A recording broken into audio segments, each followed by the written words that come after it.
Ang 36 anyos na si Rigor ay isang sundalo na nakabase sa Batangas. Naroon siya sa kanilang barracks kasama ang kanyang mga kaskwad.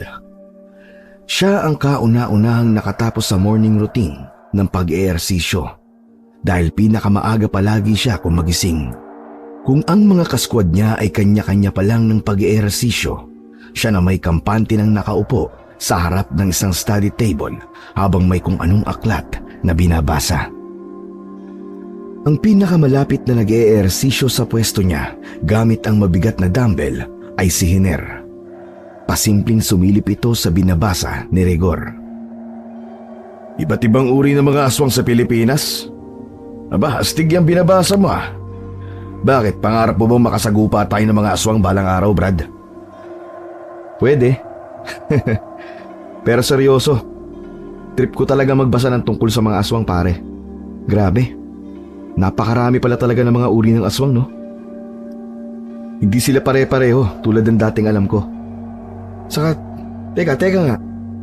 Bakit di ka nila mag-focus dyan sa pag-eehersisyo mo? Suplado naman ito. Pero ako niyan, Brad, pagkatapos mo ah. Parang magandang basahin eh. Pati mga illustration, oh, parang totoo. Nakakatakot nga tingnan. Nakisingit din sa usapan nila si Barry na isa pang kaklos ni Rigor liban kay Hiner. Katunayay tropa silang tatlo. Halos magkakasing edad lang sila. Magkakasing tangkad at pare-pareho rin ng build ng katawan. Sa kulay at kutis lamang sila nagkatalo. Si Rigor ay moreno, si Hiner naman ay may pagkamistiso, si Barry naman ay malanegro. Brad, matanong ko lang ha. Totoo ba talaga may aswang? Naniniwala ba kayo sa mga yan? Sa panahon natin ngayon ay parang hindi na yata akba na maniwala pa na may mga ganyan-ganyan eh. Di ako sigurado kung totoo sila o hindi. Pero may mga naririnig kasi akong kwento na totoo raw. Kalimitan daw ng binibiktima nila ay mga buntis. Mga aswang na tiktik ang mahilig sa mga buntis. Umaakyat sila sa bubong ng bahay at mula ron, sumasalakay gamit ang humahaba nilang dila na parang alambreng sinulid. Gumagawa sila ng butas sa bubong. Naalala niyo ba yung na-feature dati sa Jessica Soho? Naalala ko yun. Pero, aswang din ba ang tiktik? Oo, tama ka. Isa sa napakarami mga uri ng aswang ang tiktik. Bawat uri ay iba-iba ng paraan ng pambibiktima. Pero halos lahat, brutal. Ang akala ko kasi uri ng engkanto lamang lupa ang tiktik eh. Aswang pala yun. Brad, alin pala sa mga uri ng mga aswang ang pinaka nakakatakot at pinakamalakas? At alin naman ang pinakamahina? Base rito sa mga nabasa ko, ang pinakamalakas ay yung aswang na tinatawag na gabunan. Sobrang bilis kumilos nito at talagang nakakatakot ang itsura. Maitim siyang nilalang pero ang mga balahibo at buhok sa katawan ay simputi ng snow. Marami silang taglay na kakayahan. Ang pinakamahina naman sa tingin ko ay yung aswang na yanggaw kung tawagin.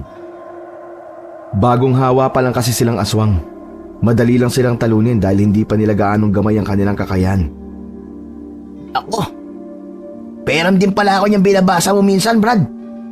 Parang interesting malaman ang iba't ibang uri ng mga aswang eh. Saka, para kung sakaling totoo talaga sila at may maikwentro ko, kahit paano siguro may alam ako kung paano sila kakalabanin o kontrahin o kaya talunin. Tama ka, Brad. Katunayan ay isa rin yan sa dahilan kung bakit inaaral ko ang iba't ibang uri ng mga aswang. Naisip ko kasi, halimbawa kung sa battlefield, lalo na kung gabi ay makainkwentro tayo ng isang uri ng aswang. No, di ba? Kahit papano, alam natin kung paano sila lalabanan at talunin. Oo nga no. Kaya makikiram din talaga ako niyan mamaya, Brad, kapag hindi mo na binabasa o kapag tapos mo na. Aba, iba na ang maraming alam. Lalo na't mga sundalo tayo. Dapat all around din ang nalalaman natin, di ba? Habang nag-uusap silang tatlo, ay biglang humangos na dumadating ang kanilang sarhento. Seryoso't kunot ang noo nito. Lahat ng miyembro ng kanilang squad, anuman ang ginagawa, ay mabilis na humilera sa harap nito't sumaludo. Matapos sumaludo ang lahat ng mga sundalo, ay may mahalagang anunsyo ang kanilang sarhento. Magsipaghanda kayo. May mahalagang atas na ibinaba sa akin ng nakatataas. Isang hindi pangkaraniwang atas. Nag-yes sir ang lahat at naghintay ng susunod na sasabihin ng kanilang sarhento. Ngunit tila nag-atubili ito. At sa huli, iniwan na lang silang lahat at nagtungo na ito sa opisina nito. Kaya naman nagtatakang nagsibalikan na lang sa kanika nilang ginagawa ang mga sundalo. Ano kaya ang atas ang tinutukoy ni Sarhento? Hindi pang karaniwang atas? Ano kaya ang tinutukoy niya? Alam nyo, pakiramdam ko mukhang hindi maganda ang atas na inaatang sa atin sa squad. Nag-aatubiling sabihin sa atin ni Sarhento kanina. Brad Rigor, ikaw, sa palagay mo ba? Palagay ko? Yun na nga. Tulad ng sinabi ni Sarhento, kailangan na natin maganda. Base sa reaksyon niya, kailangan natin maganda hindi lang physically. All out na paghahanda ang kailangan. Teka, ano bang headlines ngayon sa balita? Baka kahit paano baka may masagap tayong may kinalaman sa posibleng magiging atas sa atin. Pakiramdam ko ikabibigla natin ang atas. Kaya ayaw sabihin kagad ni Sarhento. Teka. Asan ba cellphone ko? Magtitingin ako sa social media. Nakalimutan ko na naman palang i-check ang mga balita. Pabihira naman Sumunod din sina Hiner at Rigor at ginaya ang ginawa ni Barry.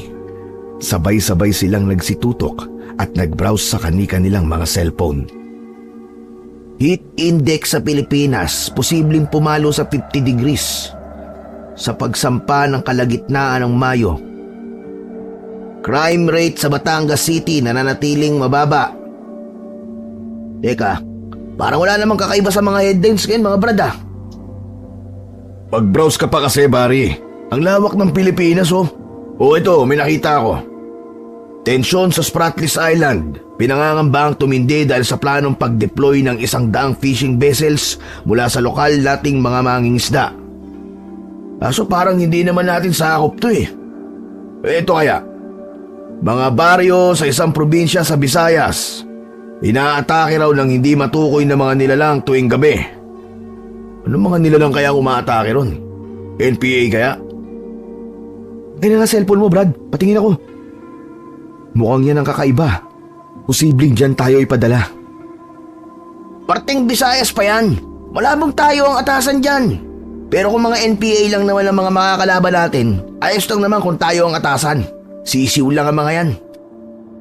Kaparehas lang din nung ipadala tayo sa Nueva Ecija. Hindi tayo nahirapan sa pakikipaglaban sa mga NPA doon. Paano kung hindi NPA? Kung NPA lang, hindi siguro mag-aatubili ng ganong kanina si Sarhento.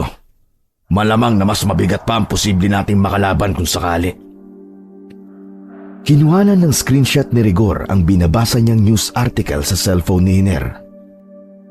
Pagkatapos ay ipinasa niya ang mga ito sa kanyang cellphone via Bluetooth. Mukhang interesante talaga yung headline na yan Talagang ni-screenshot mo pa.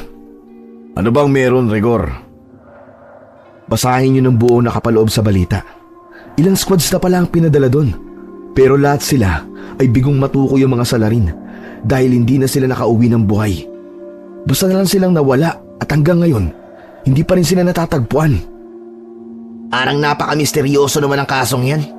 Ano nga kaya talaga sumasalakay sa baryong yon tuwing gabi? Mga rebelde kaya? Mga kawatan na nangunguha ng mga tao at binibenta ang kanilang lamang loob? O di kaya ay mga aswang kaya? Naipasok mo talaga bigla sa usapan ng aswang Akala ko ba hindi ka naniniwala sa mga aswang? Napag-usapan lang natin kanina Biglang naging bukang bibig mo na ngayon?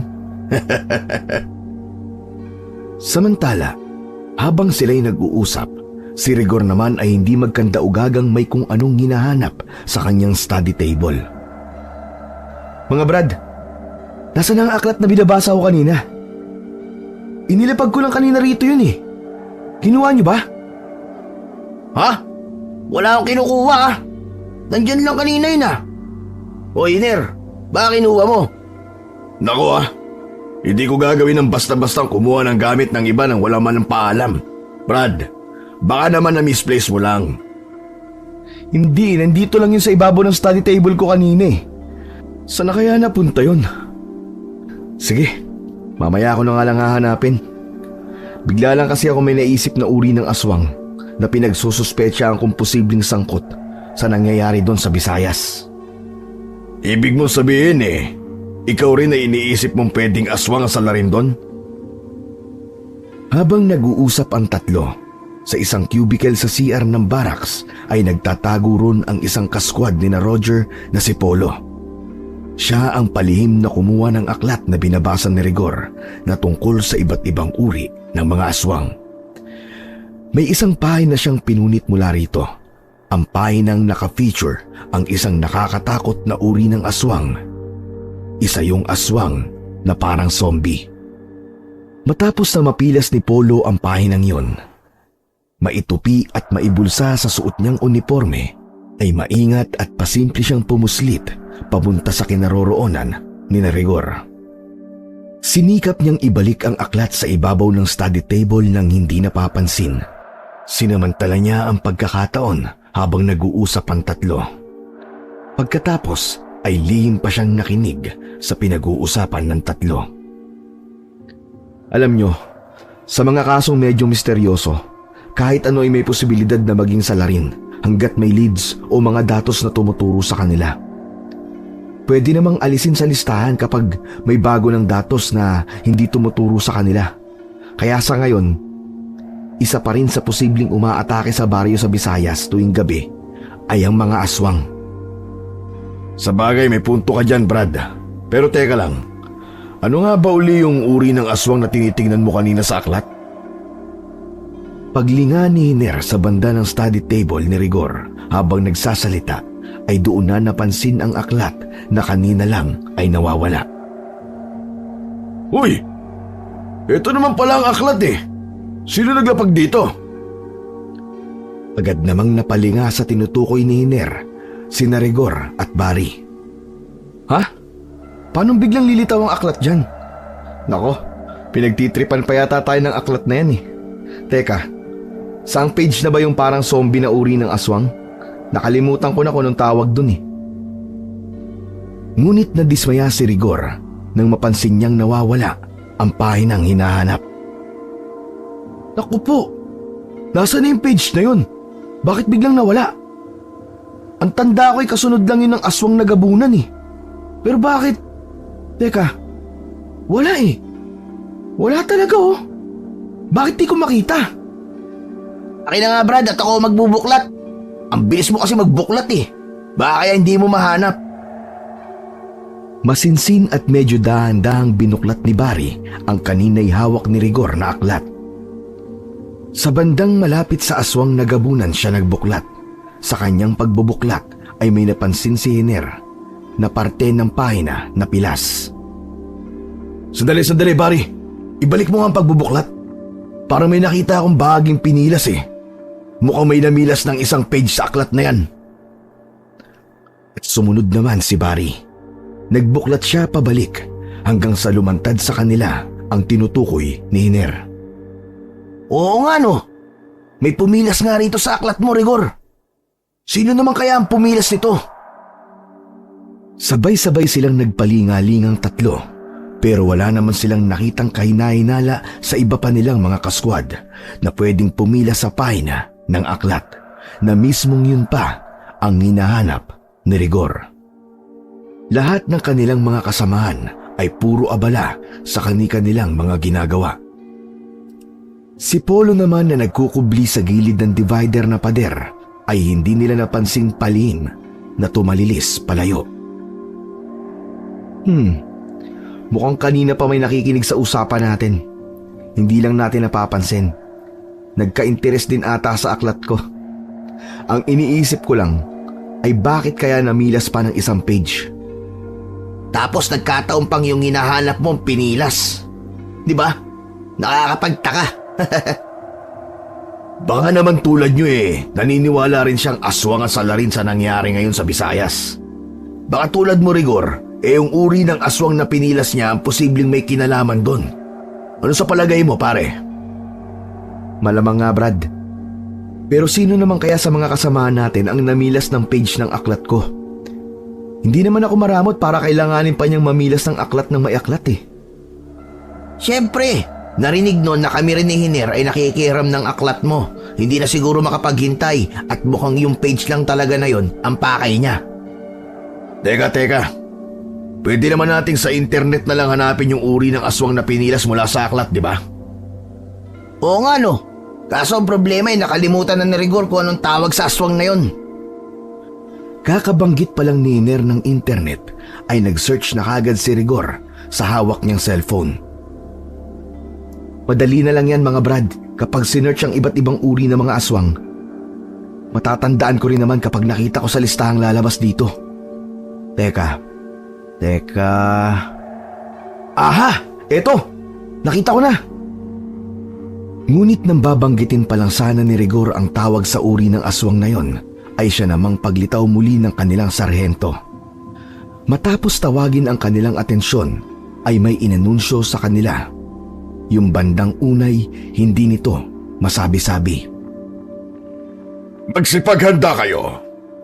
Ang inyong squad ay i-deploy sa pinakatimog na bahagi ng Iloilo bukas ng hapon. Ang trabaho nyo ay para magsilbing gwardya at protektahan ang mga baryo doon na sinasalakay ng di pa natutukoy na mga nilalang tuwing papatak ang gabi. Ang mga naunang pinadala from other units ay hindi pa bumabalik at wala pang balita sa kanila. Kasama sa atas nyo ang tukuyin kung ano ang mga nilalang na umaatake sa baryo at hanapin ang inyong mga kapwa sundalong na unang pinadala doon. May tanong lang po ako sa Rento. Wala po ba talagang nababanggit ang mga residente ron kung ano ang mga nilalang na sumasalakay sa kanilang baryo? Hindi po ba nila alam kung ano yon? Sa totoo lang, isa nga rin yan sa pinagtataka ko. Tikom ang bibig ng mga residente doon. Ni ayaw nila magbigay ng kahit na konting description sa mga nilalang na umaatake sa kanila. Gusto nila ng proteksyon nating mga sundalo, pero parang ayaw naman nilang makipagkooperasyon para sa ikalilipol na mga nilalang na yon. Sarhento, may reports naman po siguro galing sa mga naunang squad na na-deploy doon. Pwede niyo po ba kaming i-brief tungkol doon? Yes, I compiled the reports recently. Ipapaprint ko mamaya and each of you will have a copy. Pag-aralan niyo maigi ang arrive at tactical and strategic plans to carry out once you're deployed. Gusto kong kayo na ang huling squad na ipapadala doon. Malaki ang tiwala ko sa inyong taglay na kakayahan. May papangako ba ninyo sa akin gagawin niyo ang lahat para matapos ang pagsalakay sa mga baryo doon? Sabay-sabay namang tumugon ang lahat ng miyembro ng squad na binubuo ng 14 na miyembro. 7 ang bumubuo sa Base of Fire Unit at 7 rin para sa Maneuver Unit. Lahat sila ay highly trained at exceptionally skilled soldiers. Very good. I will leave by now for some important meetings with the others. Hintayin niyo ang copy ng reports. Your body, Mr. Sampson, will distribute it later. Pagkaalis ng sarhento ay naisipan ng lahat ng miyembro ng squad na magpulong sa pangunguna ni Marco Rillion na siyang tumatayong parang acting sergeant nila kapag wala ang kanilang sarhento. Squadmates, kailangan natin mag-meeting mamaya makapananghali para pag-usapan ang tungkol sa posibleng misteryosong mga nilalang na umaatake sa mga baryo sa katimugang parte ng Iloilo. Gumawa kayo ng kinakailangang pagre-research at ilista ang mga posibleng misteryosong mga nilalang. I-research na rin ang tungkol sa mga lugar doon sa Iloilo. May internet naman tayo, kaya malaya tayong halugugin ang lahat ng mga makakatulong na mga impormasyon. Ganun na nga ang ginawa ni Barry, Hiner at Rigor. Para mas maging efficient ang gagawin nating research mga Brad, ay maghati-hati tayong 3 ng tututukan sa internet. Ako ay sa uri ng mga aswang na posibleng kandidatong salarin sa mga pag-atake sa mga baryo sa Iloilo. Ikaw naman Hiner, ang i-research mo ay tungkol sa mga baryo sa Iloilo. Alamin mo ang talagang sitwasyon doon. Kung may history ay isama mo na rin. Ikaw naman Barry, Ang sayo naman ay subukan mong sa Facebook maghanap ng mga kakilala mong taga Iloilo o kakilala ng mga friends mo na mga taga Iloilo rin. Pagkatapos ay magtanong-tanong ka sa sitwasyon doon. Ikaw na ang bahala tungkol sa mga kailangan pang mga itatanong.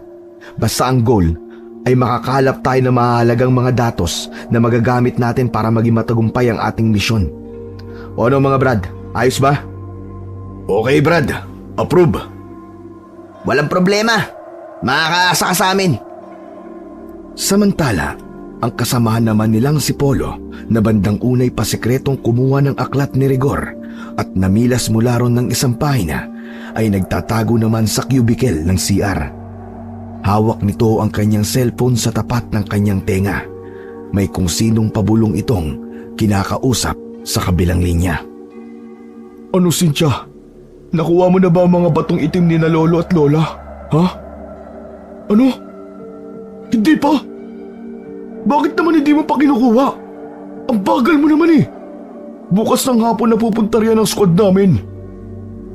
Pwedeng-pwede mo lang kunin ang mga bato dahil sapat na ang lakas ng kapangyarihan nito dahil nadiligan na ng sapat ng dami ng dugo ng tao. Doon kasi kagabi kuya ang pagkuha ko sa mga bato. Paano may ginawa na naman kasing kawalangyaan ng Hilda na yon sa pinaglibingan kina lolo at lola? Hindi ko alam kung anong ginawa niya at bigla na lang kusang bumalik sa kanilang libingan ang bangkay ni na lolo at lola. Hilda? Sinong Hilda? Yung kalahi natin na nagrebelde dahil sa palaging pambubuli sa kanya ng iba nating kalahi. Ibinubuhos niya ang kanyang galit sa iba-ibang paraang hindi kagad mahuhulaan ng sinuman. Kung bakit kasi hindi pwedeng pumatay ng kalahi. Wala rin namang silbing isang yun. Basta. Huwag kang isangin ang problemahin mo. Ang problemahin mo ay ang makuwang itim na bato ni na lolo at lola mamayang gabi. Gawin mo ang lahat ng paraan na hindi ka maiisahan ng Hilda na yon. Tandaan mo, importanteng makuha mo mga bato. Dahil kung hindi, tuluyan na silang mawawala kapag dumating na riyan ang squad namin. Hindi basta-basta mga kasamahan ko. Mga pursigido silang manalo sa kahit anong laban o sitwasyon. Hindi sila basta-basta sumusuko. Ayaw ko masira ang pangarap ko maging katulad ni Lolo Distor. Ikaw, di ba? Gusto mo ring maging katulad ni Lola Tebang? Sige kuya, huwag kang mag-alala riyan. Mamayang gabi sinisiguro ko sa'yo makukuha ko ng itim na mga bato. May naisip akong paraan kung paano maiisahan ang Hilda na yon. Siguraduhin mo lang ha. Dahil kung hindi malalagot ka sa akin kapag dumating na kami dyan bukas ng hapon. Siya nga pala, balaan mo rin ang mga kamag-anak natin at kababaryo natin dyan tungkol sa pagdating ng mga squad namin. Sabihin mo sa kanilang hindi basta-basta ang squad na darating. Ikaw pala kuya. Anong plano mo sa mga kasquad mo kapag nandito na sila? Baka naman pwedeng gumawa ka ng paraan para mapigilan silang pumunta rito. Mahirap sila pagplanuhan. Matitinik ang mga kasama ko. Hindi ko sila basta-basta matatalo ng ako lang. Isa pa hindi pa ako aswang. Kaya nga noon pa minamadali ko na sa iyo ang pagkuha sa itim na mga bato. Ako na nga ang gumawa ng paraan para magpadala riyan ng mga alay at madidilig sa mga itim na bato eh. Ikaw naman papatay-patay kumilos. May suspecha na ba sila tungkol sa atin? O sa kung anong uri ng aswang sina lolo at lola? Oo. Sinabi ko na nga sa iyo ay matitinik ang mga kasamahan ko rito. Lalo na yung 3. Sila ang pinakatinik sa lahi nating mga aswang. O siya, sige na. Masyado na palang matagal ang pag-uusap natin. Baka pagdudahan na nila ako rito. Basta yung billing ko sa iyo kailangan mamayang gabi makuha mo na mga itim na bato. Teka kuya, sandali lang. Kung makukuha ko mga batong itim mamayang gabi, paano ko may ibibigay sa iyo ang bato ni lolo na hindi ako pagsususpecha ng mga kasquad mo kapag nagpunta kayo rito? Oo nga pala no. Ganito. Anong bagay ang meron malapit sa pinaglibingan kina lolo at lola na sa palagay mo ay madali ko lang matutukoy at magsisilbing palatandaan natin? Teka, wala kuya eh. Alam mo naman sa banda ng pinaglibingan sa kanila, di ba?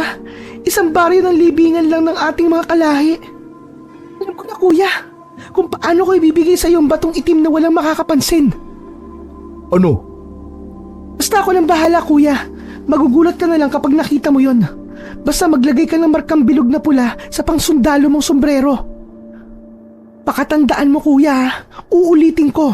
Maglagay ka ng kahit anong markang bilog na pula sa iyong sombrero. Yung markang hindi basta-basta mabubura. O siya, sige. Ililista ko yan. Sige. At baka hinahanap na ako ng squadmates ko. Lahat ng mga ibiniling ko huwag mo rin kalilimutan. Matapos ng palihim na tawag ay lumabas na ng cubicle si Polo.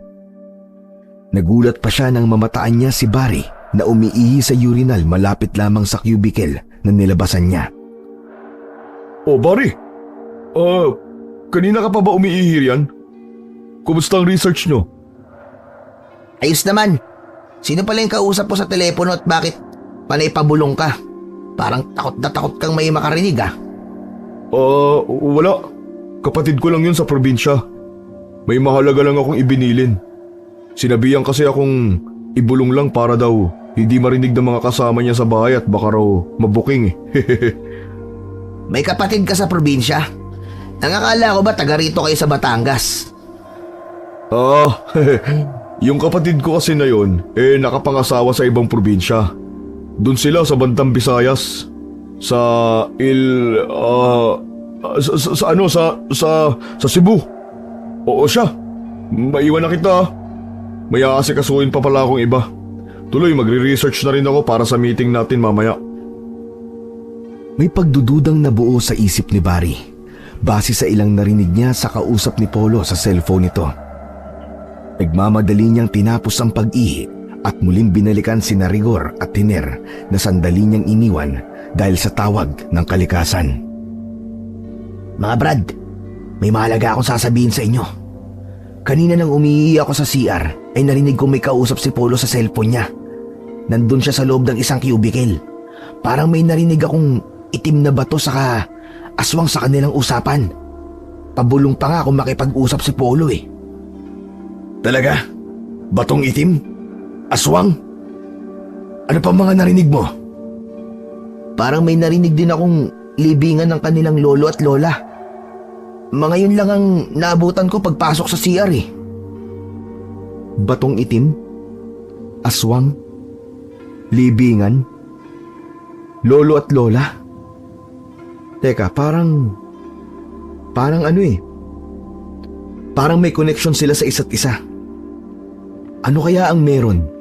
At mga yan ang pinag-uusapan nila. Sa kanalaman ko kanina lang nang tanungin ko si Polo, may kapatid pala siyang nasa probinsya sa Visayas daw. Taga Cebu. Malapit lang sa Cebu ang Iloilo, di ba? Oo, tama ka. Dagat lang ang pagitan. Di kaya nagbabalitaan lang sila tungkol sa mga ganap sa Iloilo? Medyo nagdududa ako sa mga kinikilos ngayon ni Polo. Parang hindi normal kanina ang reaksyon niya May kakaiba sa kanya kaninang kausap ko siya. Yung reaksyon niya ay halatang reaksyon ng may sikretong itinatago. Mukhang may itinatago nga sa atin si Polo. Noon pa man ay medyo may pagka-weird na yun.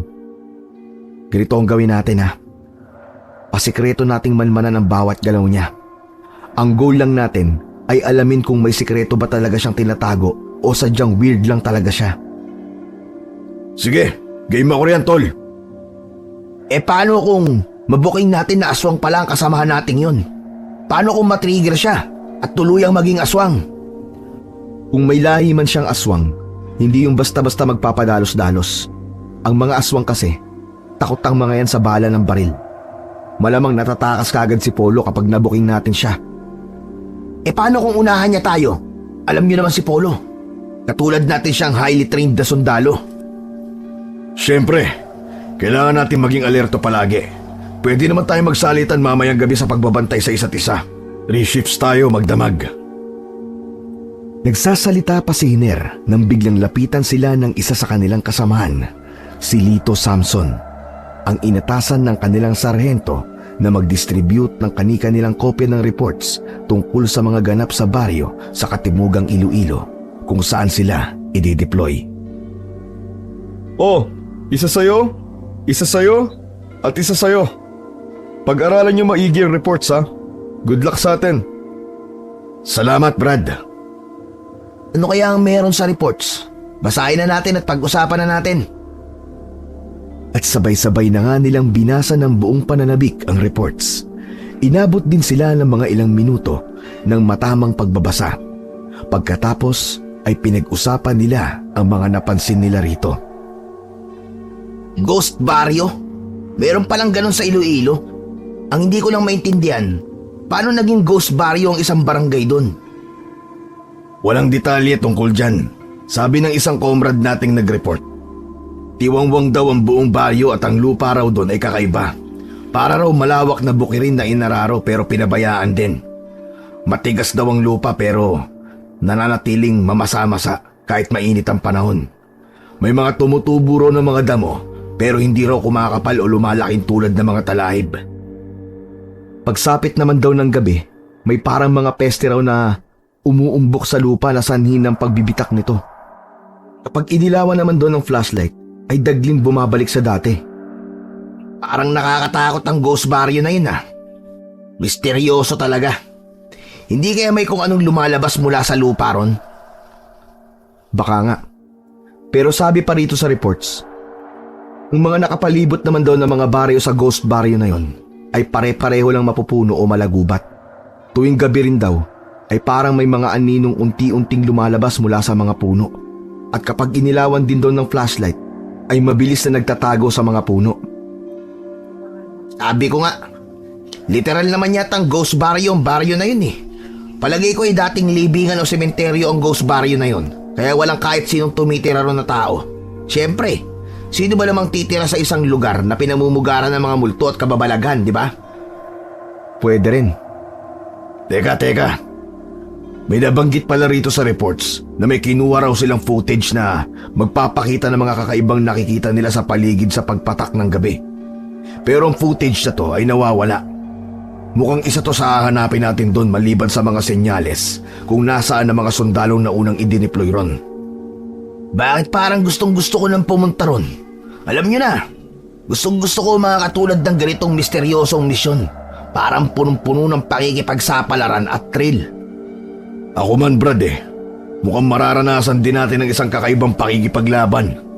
Excited na ako malaman kung anong nila lang ang makakasagupa natin kung sakali. Mga halimaw kaya makakasagupa natin? Mga engkanto? Pero paano pala kung dead comrades natin ang makakalaban natin? Aba, mukhang kakaibang laban yun ah. Maraming pwedeng mangyari mga Brad kapag nandun na tayo. Kaya marami tayong dapat paghandaan. Teka, anong oras na ba? Aba, magtatanghalian na pala. Tara na sa feeding quarters. May meeting pa tayo pagkapananghali natin. Matapos nilang makapagpananghalian ay naganap na nga ang meeting sa pangunguna ng acting sergeant nila na si Marco. Pinag-usapan nila ang mga tactic at strategies na isasagawa nila kapag na-deploy na sila sa Iloilo. Pinag-usapan din nila ang nasa reports mula sa mga naunang na-deploy na mga sundalo pero hindi na nakabalik. Siyempre, ang mga report na yon ay natanggap via electronically. Kasama rin sa naging minute ng meeting ang tungkol sa mga posibleng misteryosong mga nilalang na sumasalakay kuno sa mga baryo roon. Nagsuggest si Rigor tungkol sa posibilidad na involve ang isang uri ng aswang sa nangyayari doon. Pero pinagtawanan lang siya ng kanyang mga kasamahan. Sa pagpapatuloy ng meeting ay may napansin si Rigor, Hiner at Barry. Teka, nasan pala si Polo? Wala pa siya rito sa meeting ah. Oo nga no, baka nasa CR na naman yun at lihim na naman nakikipag-usap sa kapatid ko no. Puntahan mo kaya Barry? Hindi na kailangan mga Brad. Ayun siya oh. Late dumalon loko. Ano kaya ang ginawa niya sa quarters at nagpalit pa? Maya-maya mga Brad, pagbalik natin sa quarters, check niyo ang mga gamit niyo at ang paligid. Hindi tayo pwede magpakampante. Iba talaga ang pagiging weirdo ng taong yan. Matapos ang meeting ay bumalik na nga sila sa kanilang quarters. Tig-3 sundalo sila bawat quarter at magkakasama sina Hiner, Barry at Rigor sa iisang quarter na katabi lang mismo ng quarter ni Polo at ng 2 kasama nito. Siyempre ay palihim na minamanmanan ng 3 ang bawat kilos ni Polo. Nang maggagabi na ay napansin nilang hindi mapakali si Polo doon sa quarter nila ng mga kasama nito. Napansin nilang pasimple nitong kinuha ang sombrero nito sa kamay kung anong markang inilagay sa gitna ng pinakatuktok ng sombrero. Markang bilog na kulay pula. Pagkatapos ay pasimple ulit itong tinago ang sombrero. Hindi pa rin humuhupa ang pagiging hindi mapakali nito, kaya naman lumabas ito ng quarter. Sinundan ni Rigor si Polo hanggang sa lumabas ng barracks. Doon ito nagpalakad-lakad ng paroon at parito na hindi pa rin mapakali. Para saan kaya yung markang bilog na pula kanina sa sombrero niya, mga Brad? Malamang ay special mark yun. Pero bakit kaya kailangan niya yun? Wala naman sigurong CCTV sa pupuntahan natin. Hindi rin naman kasama sa strategy natin ang drones. Oo nga pala. Bakit nga pala hindi natin naisipang isuggest ang paggamit ng drones? Magdala tayo ng kahit isang drone. Kung magdadala man si Polo bukas ay malalaman din natin. Pati yung dahilan kung bakit may pulang marka ang sombrero niya, malalaman din natin yun. Teka, nasaan na si Polo? Bakit bigla siyang nawala? Antang nagpalinga-linga ang tatlo at hinanap si Polo. Baka bumalik siya sa kwarter nang di natin napapansin. Ngunit nang tingnan nila si Polo sa quarter ng mga ito, ay wala rin silang Polong nadatnan. Pambihira! Saan kaya nagpunta yun? Alam ko na. Baka nasa CR na naman yung siraulong yun. Puntahan mo nga, pare. Pero kahit sa CR, ay wala ron si Polo. Huwag na nating hanapin yun, mga Brad. Basta 3 shifts tayo sa pagbabantay ngayong gabi. Ikaw, Barry, ang first shift mula 9 p.m. hanggang midnight. Ikaw naman, Niner, mula midnight hanggang 3 a.m. Ako naman ang last shift from 3 a.m. hanggang 6 ng umaga. At ganun na nga ang nangyari. Pero sa buong magdamag na yon ay hindi nila napansin si Polo. Nagulat na lang sila kinaumagahan na nasa labas na agad ito para sa morning exercise routine nilang mga sundalo. Pagsapit naman ng 2:00 ng hapon ay yun na nga. Ready to deploy na ang kanilang squad papuntang Iloilo.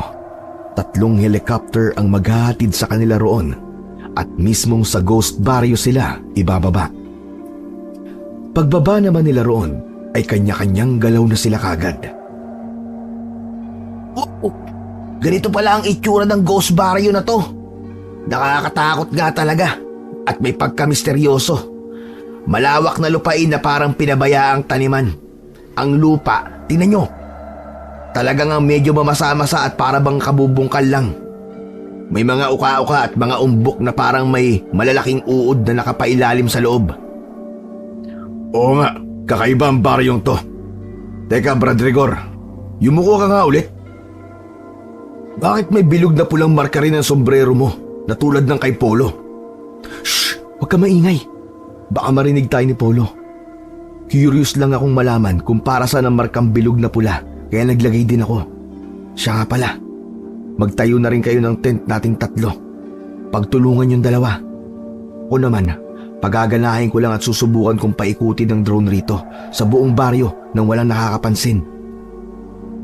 Gumawa ng pansamantalang mababang poste si Rigor na pansamantalang pinagsabitan nila ng mga dala nilang soldier bags.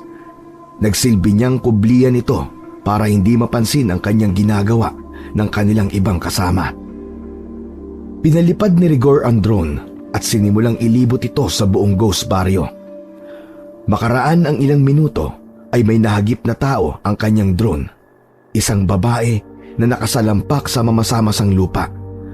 Parang hinihimas nito ang mamasamasang lupa at may kung anong sinasambit dahil gumagalaw ang mga labi nito. Mga Brad, dyan lang kayo ha. May pupuntahan lang ako saglit na nakita ko sa drone. Lalapitan ko lang. Ingat ka, Brad. Huwag mo kalimutan ang armas mo. Pinuntahan at dahang-dahang nilapitan ni Rigor ang nakita niya sa drone.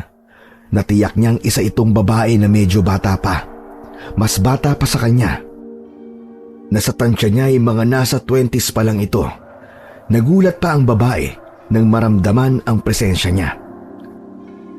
May mga sundalo na naman palang pinadala rito. Anong ginagawa mo rito? Taga rito ka ba o sa kalapit baryo? Kung sabihin kong, oo, taga rito ako, maniniwala ka kaya? Saka hindi kayo dapat nandito. Mapanganib ang lugar na ito. Kung magpapagabi kayo rito, hindi na kayo aabutan pa ng umaga. Ha? Anong ibig mo sabihin? Alam mo ba ang mga nangyayari sa lugar na to? Oo. At sa katunayan, sawa na rin ako sa lugar na ito. At galit na rin ako sa mga kalahi ko. Kalahi? Anong lahi ba ang tinutukoy mo? Alam kong sundalo ka. Pwede mo akong patayin ngayon din kapag sinabi ko sa'yo kung ano ko. Wala na rin naman sa akin kung papatayin mo ko dahil nawawalan na rin naman ako ng ganang mabuhay. Pero bago pa man ako mamatay, gusto ko sana kayong tulungan. Bakit? Bakit mo kami gustong tulungan? Ako nga pala si Hilda. May lahi akong aswang. Sa totoo lang, ay ayaw kong may lahi akong aswang. Ito ang dahilan kung bakit naging amalanhig ang aking ina. Ayaw kong ipasa niya sa akin ang bato niyang itim. Amalanhig? Ibig sabihin ay isang amalanhig ang nanay mo? Tama. Alam mo ba kung bakit tiwangwang at walang nakatira sa buong baryong ito? Dahil ang baryong ito ay libingan ng mga amalanhig. Dito sa kinatatayuan ko, dito nakalibing ang aking ina. Mamayang gabi ay lalabas ulit siya mula sa libingang ito para hanapin ako. Ngunit magtatago ko. Pupunta siya sa kalapit na mga baryo para mambiktima at lumapa ng tao. Hindi lang siya mag-isa na lalabas mula sa hukay mamayang gabi. Marami sila. Marami. Sabay-sabay silang lulusob sa mga baryo para hanapin ang kanilang mga kaanak at para ilipat sa kanilang mga batong itim para mapayapa na sila. Ngunit hanggat hindi nila na ililipat ang batong itim, ay patuloy sila sa pambibiktima ng mga tao tuwing gabi. Pero, bakit hindi ito nababalita sa media? Dahil kapag nabalita, ay lalong magiging mabangis at makapangyarihan ng mga amalanhig. Ganun pala. Pero posible bang matalo namin ang mga amalanhig? Hindi niyo sila basta-basta mapapatay gamit lang ang inyong mga armas. Hindi sila tinatablan ng bala at baril o kahit granada. Isa lang ang pwede makatalo sa kanila. Ay hindi. Dalawa pala. Anong dalawang bagay ang makakatalo sa kanila? Pwede mo bang sabihin sa akin? Ipangako mo muna sa akin na gagawin niyo ang lahat para matalo niyo sila. Dahil kung hindi matatapos ang kanilang pambibiktima ng mga tao. Pati ako ay hindi rin matatapos ang paghihirap. Ipinapangako ko. Gagawin ko ang lahat para talunin sila. Basta sabihin mo lang sa akin ang lahat ng kanilang kahinaan, pati na ang ibang mga bagay na kailangan kong malaman. Bago sumagot si Hilda, ay may itinuro muna ito sa malayo, sa bandang dulo ng baryo. Nakikita mo ba ang maliit na lawalawaan sa dulo ng baryong ito? Ang unang kahinaan ng mga amalanhig ay tubig. Kapag nabasa sila, ay magiging tumpok sila ng mga uod. Kailangan niyang papuntayin sila ron sa kahit anumang paraan. Oo, alam ko yan. Nag-research din kasi ako tungkol sa mga amalanhig. Yung ikalawa nilang kahinaan, ano naman yun? Apoy. Apoy ang ikalawa nilang kahinaan. Malapit sa lawalawaan, ay nakikita mo ba ang isang parang bundok ng dayami? Malapit din doon ay nakikita mo ba ang isang maliit na parang burul-burulan? May uka sa isang silid nito na pwedeng pasukin ng isang tao. Sa pinakaloob nito ay may ilang galon ng gasolina. Ako ang pasikretong nagtipon ng mga yon. Pati na yung dayami. Matagal ko nang balak lipunin ang lahat ng mga malanhig sa baryong ito. Pero hindi ko kaya nang ako lang mag-isa. Linano ko magpulong sa mga naunang mga sundalong ipinadala rito. Ngunit inunahan ako ng takot at pangamba. Pero ngayon ay handa na ako. Mamatay man ako o hindi, magtagumpay man ang plano o hindi, handa na akong sumugal. Ngunit mas mabuti kung sisiguraduhin kong magtatagumpay ako sa aking plano. Habang sila ay nag-uusap, walang ano-ano ay may isang ibong kukok na lumipad at dumaan sa kanilang direksyon. May kung anong itim na bato itong hinulog sa tapat mismo ng pandibdib na bulsa ni Rigor. Ganun na lang ang pagtataka at pagkabigla ni Rigor. Ganon din ang naging reaksyon ni Hilda. Pamilyar sa akin ang ibong kukog na yun. Alagang ibon yun ni Cynthia. Cynthia? Sino siya? Kalahi ko rin siyang aswang na naging amalanhig naman ang lolo at lola niya. Sila ng kanyang kuya ang mga tagapagmana ng kanilang mga batong itim. Ayaw na mga matatandang yun na sa kanilang mga magulang ipasa ang mga bato. Ngunit hindi madali ang pagkuha ng mga batong itim kapag nagtagal na. Kailangan pang madiligan o masayaran ng mga batong itim ng dugo ng tao. Mga 13 katao o higit pa ang kailangan pang maging biktima para makuha ang mga ito. Hindi ko alam kung ilan ang nabibiktima ng kanilang mga lolo at lola at hindi ko rin alam kung ilang katao na ang kailangan nilang biktimahin. Ilang beses ko rin pinigilan ang kanilang pagkuha sa mga batong itim. Ngunit kagabi, parang tagumpay na nilang nakuha ang mga ito. Anong pangalan ng kanyang kuya? Pwede ko bang malaman? Bago ko sagutin yan, gusto ko malaman kung ano ang inihulog ng kukok na yun ni Cynthia sa bulsa mo. Kinapa ni Rigor ang nasa kanyang pamulsahan at dinukot yon. Teka, isang batong itim ito ah. Huwag mong sabihin kapatid mo si Cynthia. Ha? Hindi ah. Wala akong kapatid na babae. Hindi ko kilala ang babaeng yun. Pero bakit sa'yo hinulog ng ibong kukok ang itim na bato? Hindi magandang senyalis ito. Bakit naman? Anong ibig mo sabihin? Sasagot na sana si Hilda nang bigla na lang may dumalong kay Rigor. Wala silang kamalay-malay na nakalapit na pala sa kanila si Polo, na bandang unay nakita pala ang ibong kukok ng kapatid nitong si Cynthia. Huli na nang mapagtanto nitong nagkamali ng pinagbigyan ng batong itim ang kukok. Kaya nagkamali ang ibon dahil sa may pulang bilog na marka rin sa sombrero ni Rigor na tulad ng kay Polo. Hindi ito alam ni Polo. Ibigay mo sa akin ang bato, Rigor. Hindi na dapat na mapasayo yan.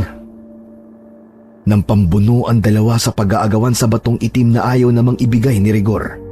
Dahil di hamak na mas malakas si Rigor, ay walang nagawa si Polo. Pakiusap, Rigor. Ibigay mo sa akin yan bago pa man maging huli ang lahat. Anong ibig mo sabihin? Anong ibig mo sabihin bago mahuli ang lahat? Ibibigay ang batong itim, Rigor. Huwag na huwag. Ito na ang pagkakataong sinasabi ko sa iyo kanina. Bigla-bigla ay nanggigil na sinugod ni Polo si Hilda. Hayop ka, Hilda! Salot ka talaga sa lahi natin! Hindi mo ba alam kung ano mangyayari kapag nagkamali ng pinagbigyan ng batong itim? Alam ko, hindi ako tangang tulad yung magkapatid. Dala ng matinding galit, ay kay bilis na ikinasa ni Polo ang hawak niyang rifle at sunod-sunod na pinaputukan ang walang nagawang si Hilda. Ang sumunod ay katakot-takot na ugong na nagmumula sa ilalim ng lupa kasabay ng di maipaliwanag na pagyanig nito. Pagkaraan ay may kung anong isa-isang naglabasan mula sa ilalim ng lupa.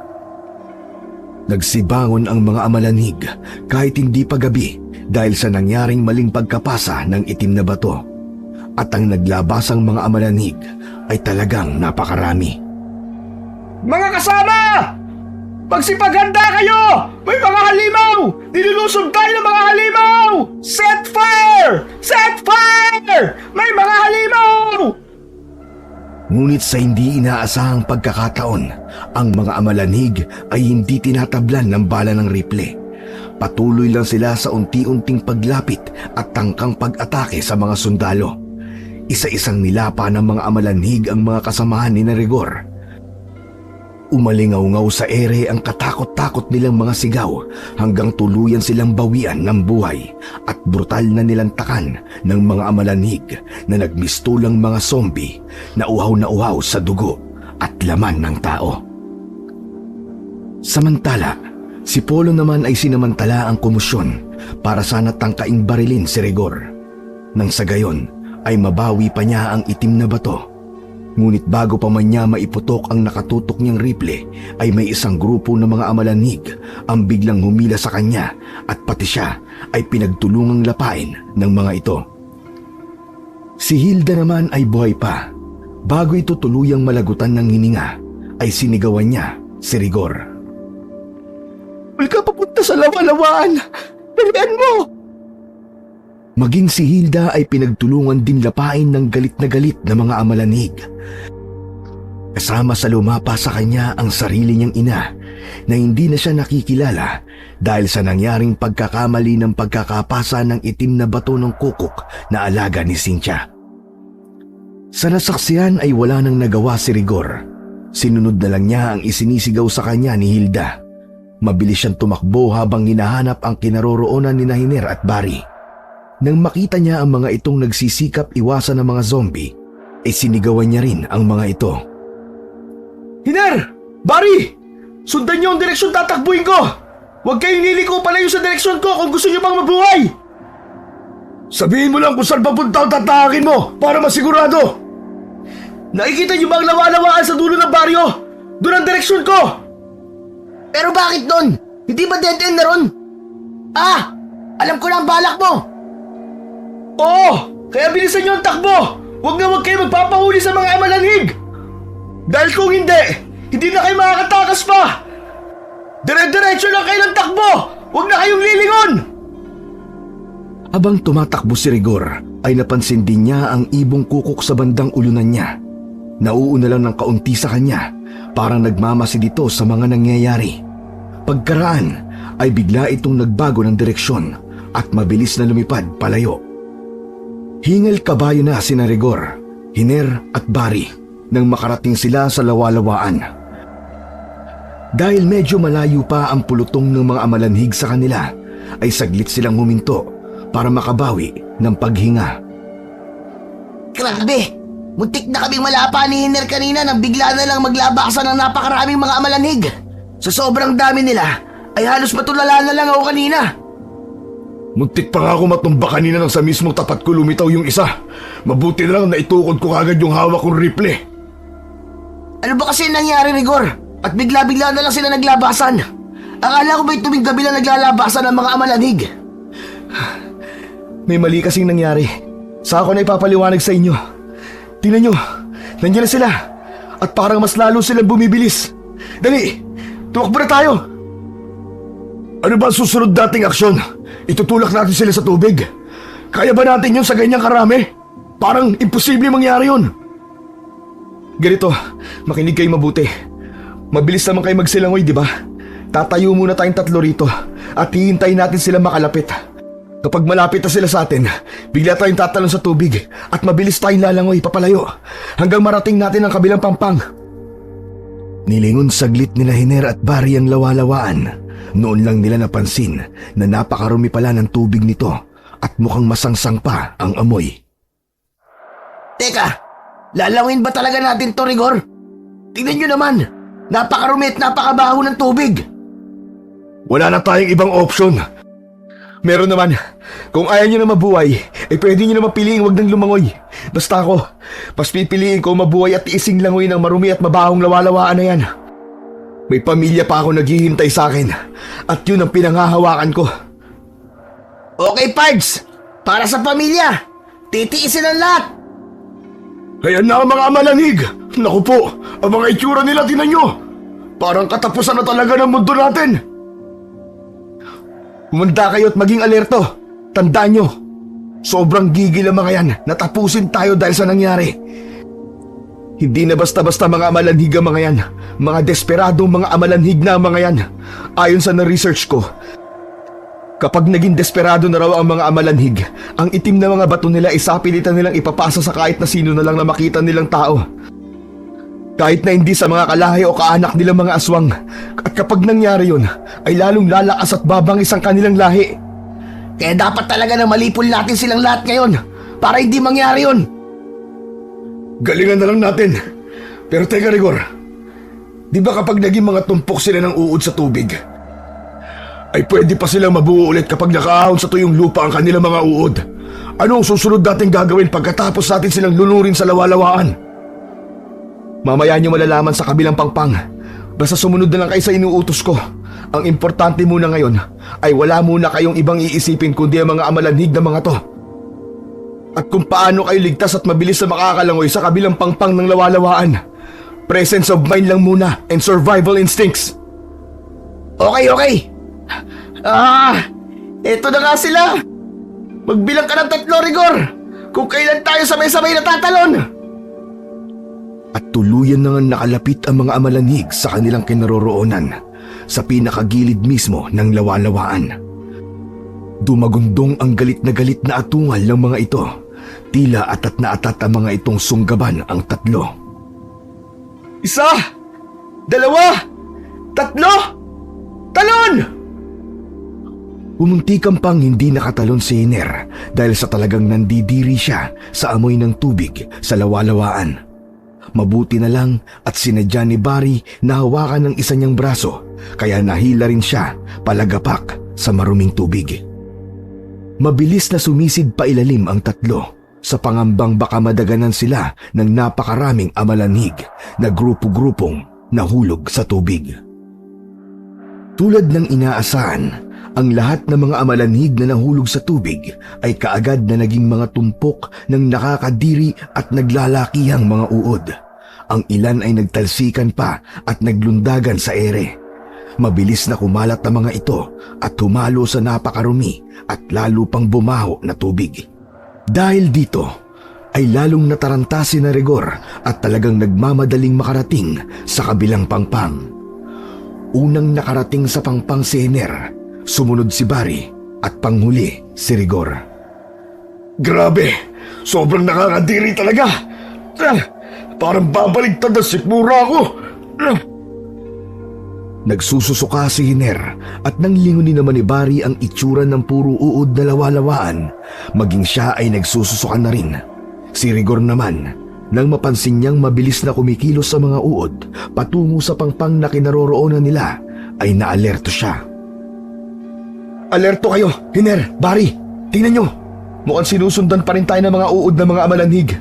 Kapag nakasampa ang mga uod nila sa pangpang, ay magtutumpok-tumpok ulit ang mga yan hanggang sa mabuo ulit sila.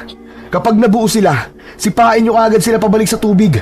O kaya maghanap kayo ng kahit anong bagay na pangtaboy nyo sa makakasampang mga uod pabalik sa tubig. Yun lang ang gagawin natin.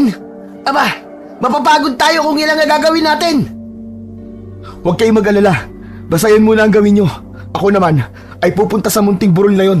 May mga galon ng gasolina raw doon, ayon sa sinabi sa akin ni Hilda kanina. Hilda? Sinong Hilda?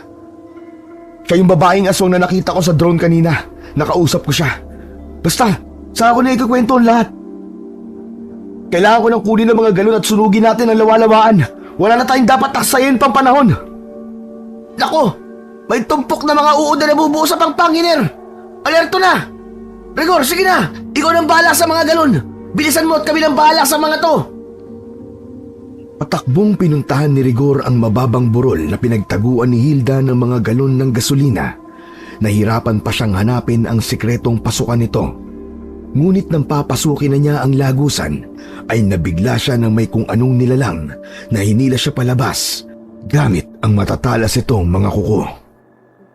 Pagharap ni Rigor ay isang babaeng aswang pala ang nilalang na yon.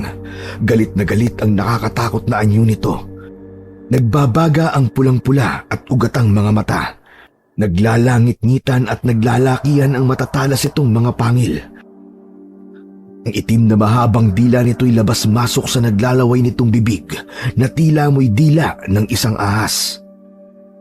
Magbabayad ka sa ginawa mo kay Kuya Polo. Akala mo ba'y magtatagumpay ka sa mga binabayad mo? Hindi!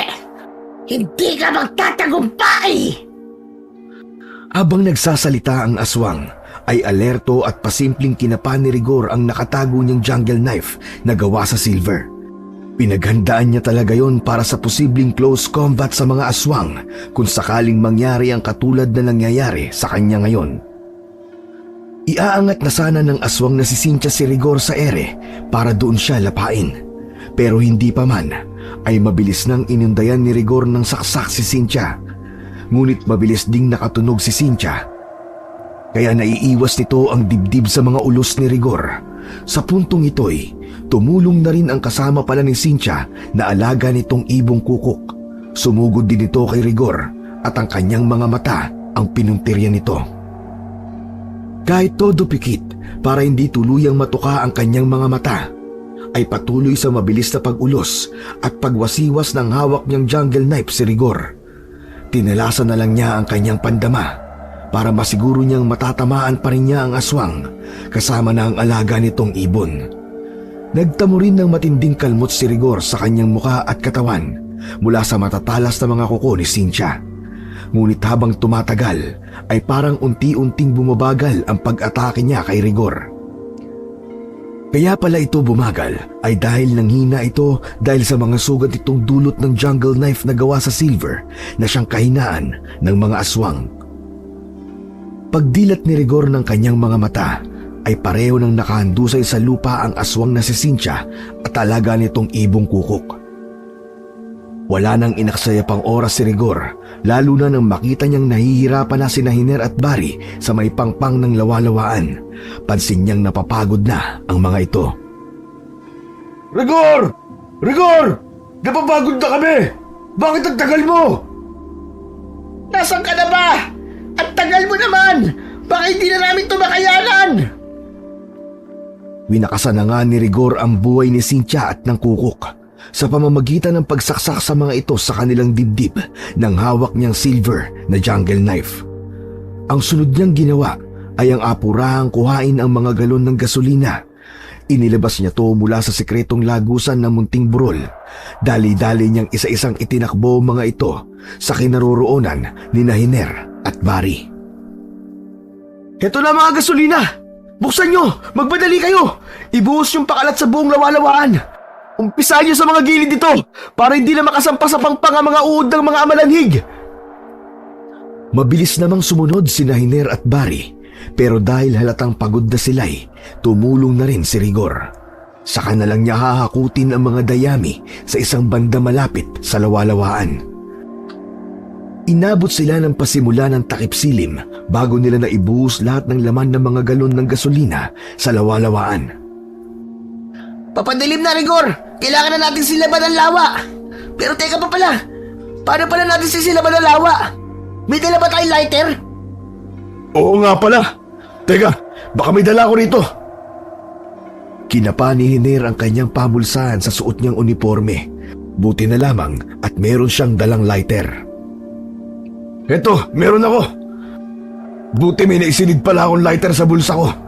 Di ko alam kung sisindi pa to. Lumangoy kasi tayo sa tubig kaya malamang nababad to sa tubig.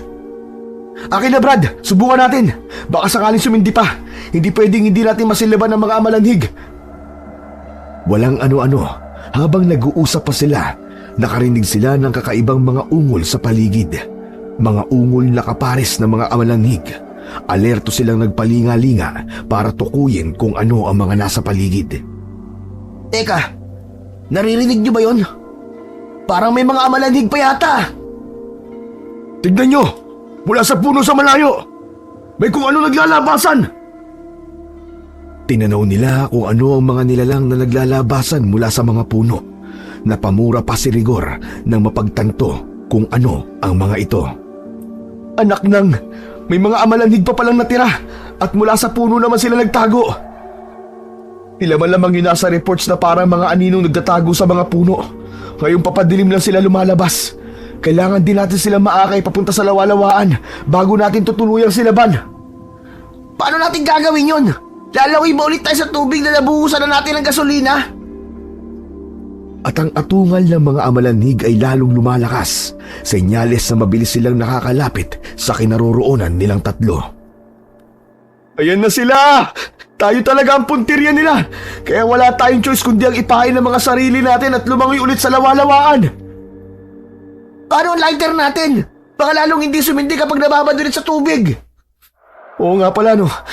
Sige ganito, makinig kayo. Hawakan mo muna tong lighter, Hiner. Ikaw na pala, Barry. Baka hindi na naman agad makatalon si Hiner sa tubig at makalimutan ko siyang hilahin. Pero bago ituloy ni Rigor ang kanyang sasabihin, ay inakay muna niya si Hiner sa gilid ng pangpang ng lawa. Sinikap niyang sabuyan ang nagulat at nandidiring si Hiner ng tubig na may halong gasolina galing sa lawa. Ang ilang sumamang uod na kumikislot pa ay pinagtitiris na lamang nila gamit ang kanilang mga paa. Ayan, siguro naman ay hindi ka na maaamoy ng mga amalanhig. Kami na lang ni Barry ang maaamoy nila. So bali ganito na lang pala, Barry. Akin ang lighter. Ito, mauna ka nang tumakbo, Hiner, sa kabilang dulo ng pangpang at hintayin mo kami ron. Kami na lang ni Barry ang magiging pain. Subukan mo ng sindihan yan doon para kahit papano ay matuyo ng tuluyan. Para kapag kailangan na, ay siguradong sisindi na. Huwag mo lang ilapit sa katawan mo na may gasolina. Baka mamaya pati ikaw ay umapoy. Sige, extra ingat lang. Mabilis na tumakbo si Hiner sa kabilang pangpang at ganun din naman kabilis ang sumunod na mga pangyayari. Mabilis na nga nakalapit ang natitira pang mga amalanhig kina Hiner at Rigor. Nang ngayon na at pagkukumpulan na sila, ay mabilis ulit silang tumalon at sumisid sa lawalawaan. Ngunit dahil sa mga nagkikislutang pang napakaraming uod sa tubig, ay medyo nahirapan silang lumangoy. Kulang na lang ay sumuot sa mga butas ng kanilang mga muka ang mga uod, kaya lalo silang nahirapan. Pareho rin silang diring-diri at napapaungol na sila at napapasigaw. Rigor! Ano ba to? Pampira naman tong sinuot natin! Dito na yata ako matutuluyan! Ako rin naman! Ngayon lang ako nandiri ng ganito sa tanang buhay ko! Sobrang dami ng uod! Nakakadiri! Halos hindi na ako makagalaw! Si Hiner naman sa kabilang pangpang ay hindi pa rin mapasindi ang hawak nitong lighter. Patuloy pa rin siya sa pagkiskis nito. Wisit kang lighter ka! Gumana ka na! Hindi pwedeng hindi ka gumana! Gumana ka! Gumana ka! Gumana ka! Uluyan na ngang lumatag ang dilim at maya-maya pa nang maramdaman ni Barry at Rigor na nakasampa na sila sa pangpang. Ngunit ang kanilang pinangangambahan ay malamang na may mga uod na nakasama sa kanila sa kanilang pag-ahon. Hiner! Hiner, nasa ka na? Sindihan mo na ang lighter! Kailangan na natin silaban ng lawalawaan! Hindi pwedeng abutin tayo ng umaga na hindi pa rin sila nalilipol! Hindi natin alam kung anong pwede mangyari sa kanila pagsapit ng umaga! Muli nang pinagkiskis ni Hiner ang hawak niyang lighter. Huminto lang siya saglit dahil nangawit na ang kanyang hinlalaki sa kakapaikot ng kiskisan ng gear ng lighter. At sa wakas, sumindi na ito. Ngunit saglit lang. Lumayo-layo muna kayo mga brad! Baka masilaban kayo! Susubukan ko pa uli! Sigurado ako, sisindi na to! Sige na! Ito na, nakalayo na kami! Subukan mo na ulit! Tapos patagalin mo ng konti! Titingnan ko lang kung nasa ng banda mga bunto ng dayami. Kailangan kong kumuha ng kaunting dayami at ikakalat papunta sa gilid ng pangpang na pinag-ahunan natin kanina. Ganun na nga ang ginawa ni Hiner. Ngunit nang sumindi ito'y, laking gulat nila nang may isa na namang amalanhig ang muling nabuo sa gilid ng pangpang. Sa pinagsampahan mismo ni Rigor, aakma sana ito ng sugod sa pinakamalapit dito na si Barry. Ngunit mabilis itong malakas na sinipa ni Barry, kaya tumilapon ulit ang amalanhig pabalik sa lawalawaan. Naging tumpok ulit ito ng mga uod at humalo sa tubig. Si Rigor naman, bago muling namatay ang sindi ng lighter, ay namataan niya kung saan banda ang bunton ng dayami. Kahit madilim ay tumakbo siya sa direksyon nito. Nang mabunggo niya ang bunton, ay agad-agad siyang kumuha ng isang yakap at itinakbo pabalik sa dating pwesto.